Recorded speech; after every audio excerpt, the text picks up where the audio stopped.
அன்பு உறவுகளுக்கு வணக்கம். ஒரு படைத்தலைவன் தன்னுடைய படை வீரர்களோடு ஒரு கிராமத்தை கடந்து செல்கிறான். பசி எடுத்த ஒரு காரணத்தினால் நூற்றுவர் தலைவனை ஒருவனை அழைத்து அருகில் இருக்கிற ஒரு தோட்டத்தில் அல்லது விளை நிலத்துல தேவையான பழங்களை கொண்டு வருவதற்காக அனுப்பி வைக்கிறான். அந்த நூற்றுவர் தலைவன் வந்து கொண்டிருந்த நேரத்துல ஒரு விவசாயியை பார்க்கிறான். இந்த பகுதியில ஏதாவது பழத்தோட்டங்கள் அல்லது விளைநிலங்கள் இருக்கிறதா என்று கேட்ட உடனேயே அந்த இடத்திற்கு அழைத்து செல்கிறான். அழைத்து சென்ற உடனேயே அந்த நூற்றுவர் தலைவன் படை வீரர்களை பார்த்து தேவையான அளவுக்கு இதை பறித்துக் கொள்ளுங்கள் என்று சொன்ன உடனேயே விவசாயி பதறி அடித்து, ஐயா, நீங்கள் காட்ட சொன்னதற்காக நான் காண்பித்தேன்.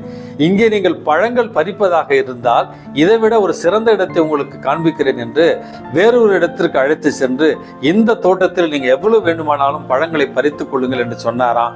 முன்பு காட்டி அந்த தோட்டம் இன்னும் சிறப்பாக இருந்தது, இந்த இடத்திற்கு எங்களை ஏன் கொண்டு வந்தா என்று கேட்ட நேரத்துல அந்த விவசாயி பதறி எடுத்து சொன்னானா, நீங்கள் பார்ப்பதற்காக கேட்டீர்கள் என்று அந்த தோட்டத்தை காண்பித்தேன், பறிப்பதற்காக அல்ல.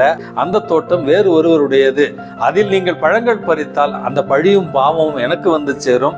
இந்த தோட்டம் என்னுடையது, இதில் எவ்வளவு வேண்டுமானாலும் நீங்கள் பறித்து செல்லலாம், லாபமும் நஷ்டமும் என்னுடையது என்று சொன்னானா.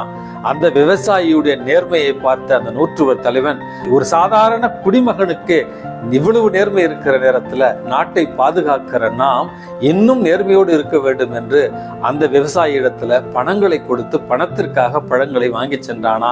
அன்புமிக்கவர்களே, நேர்மையாக இருத்தல், உண்மையாக இருத்தல் இன்றைக்கு கடினமாக இருந்தாலும் நேர்மையாகவும் உண்மையாகவும் வாழ்வது மட்டுமே மனித வாழ்வின் உத்தமம்.